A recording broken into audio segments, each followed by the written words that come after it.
Imagine being called a monster your whole life. Then one day, someone hugs you and everything changes.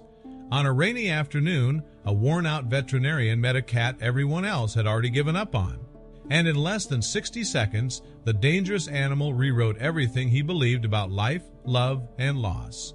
Dr. Arthur Pendleton had spent 40 years fixing broken bones, saving puppies, and arguing with parrots that refused to stop swearing. But lately, life felt heavier than any surgery he'd ever performed. His wife was gone. His clinic felt empty. His heart quieter than it should be.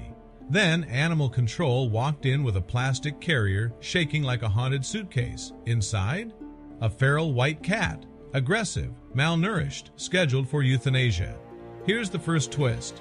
Most people think aggression means danger, but in animals, aggression usually means fear. Arthur didn't reach for sedatives. He reached for courage. He opened the cage, and instead of attacking, the cat froze. That's when Arthur made a decision that most people wouldn't. He pulled the cat out and held him close like you'd hold someone who's drowning. Here's the second twist. The demon cat stopped fighting. No claws, no teeth, just silence. Then something impossible happened. The cat stood on its hind legs, placed its paws on Arthur's shoulders, and hugged him. Not metaphorically, not dramatically, literally. Greg, the officer, stared like he'd just seen a ghost doing yoga. An hour earlier, this cat had tried to bite him. Now, it was clinging to Arthur like a lifeline. And that's when memory hit Arthur like lightning. Because only one cat in the world had ever hugged him like that. Nimbus, his missing cat, gone for 4 years, vanished during a renovation, lost forever along with the last piece of his life with his wife. Arthur checked the cat's ear. There it was. A tiny crescent-shaped scar. Nimbus had that scar. He scanned for a microchip. Nothing. Then he scanned again. Down the leg.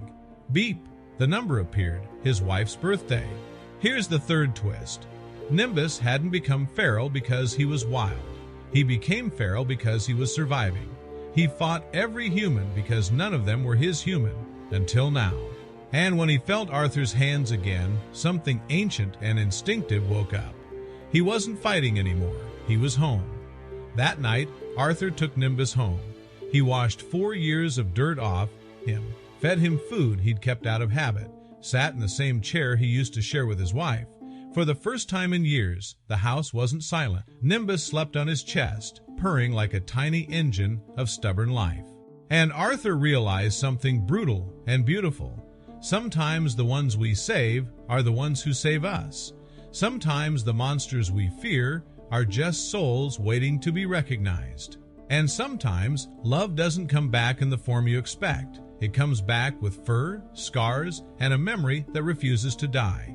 If this story hits you somewhere deep, share it with someone who loves animals. And if you want more true stories where emotions collide with reality, hit subscribe, because the next story might change the way you see the world too.